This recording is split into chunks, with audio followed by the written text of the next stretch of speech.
gertatu zen eskenatoki aldaketa bat. Eskenatoki aldaketa hori gertatu da, EAJ prest agertu delako, hilabete luzen ondoren EH Bildurekin elkarrizketak hasteko. Uste dugu beraz aukera baten aurrean gaudela eta guk horri ongi etorria egiten diogu. Hasieratik esan dugu elkarrizketa, negoziazioa ezinbestekoa dela. Hemen espektatiba handia daude jarrita gugan, ez bakarrik gai hontan, gai askotan. Eta eskerrak espektatiba horiek existitzen diren gizartearen partetik alderdi politikoekiko. Eta hain zuzen espektatiba horiei erantzun egin behar zaie. Eta erantzuteko modua da, lehenik eta behin, elkarrizketa eta negoziazioa posible izatea alderdi politikoen artean modu normalean. Beraz,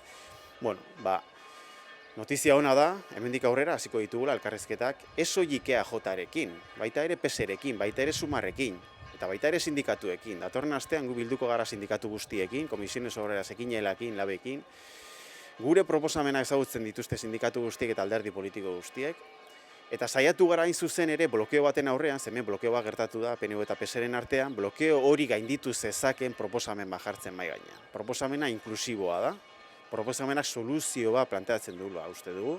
Eta hain zuzen ere gure zuzenketak izango dira proposamen hori zehazte aldera, eta beraz ondoren etorriko den negoziazio prozesuan proposamen horren inguruan hitz egiteko aukera emateko helburuz planteatzen ditugu zuzenketa horiek.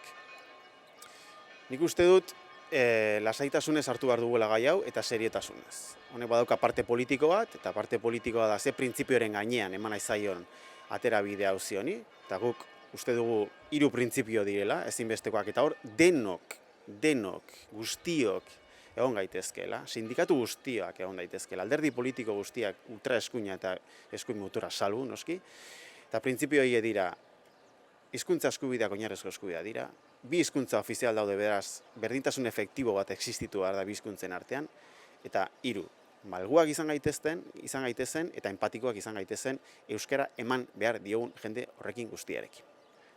Printzipio politiko horiek nik uste dut inklusiboa dela. Eta hortaz gain dagoena da eztabaida juridiko bat. Eta eztabaida juridikoa da beraz, zerk ematen digun segurtasun juridikoa. Eta hor, rigorez egon behar gara, rigorez ekin behar da. Eztabaida hauek rigorez egin behar dira.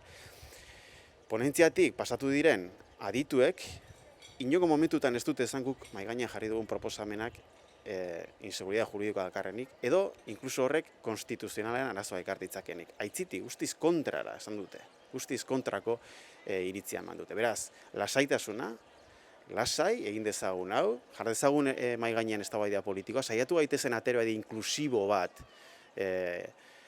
honen inguruan, jende guztia egin dezagun parte, guk EAJarekin elkarrizketatuko, negoziatuko, baina baita ere PSerekin. Uste dugu PS ere soluzioaren parte izan behar dela, baita ere noski baietz, eta eztabaida juridikoa egin dezagun adituekin batera eta adituen eskutik. Eta hau ondo egiten bada, eta serio egiten bada, eta orain arteko bazterkeriak alboratuz, goi mailako politika agintza batekin konprometitzen bagara, uste dugu soluzia posible dela. Eta espektatiba horiek asebete daitezkela, eta guk ardura horrekin jokatuko dugu azkeneraino.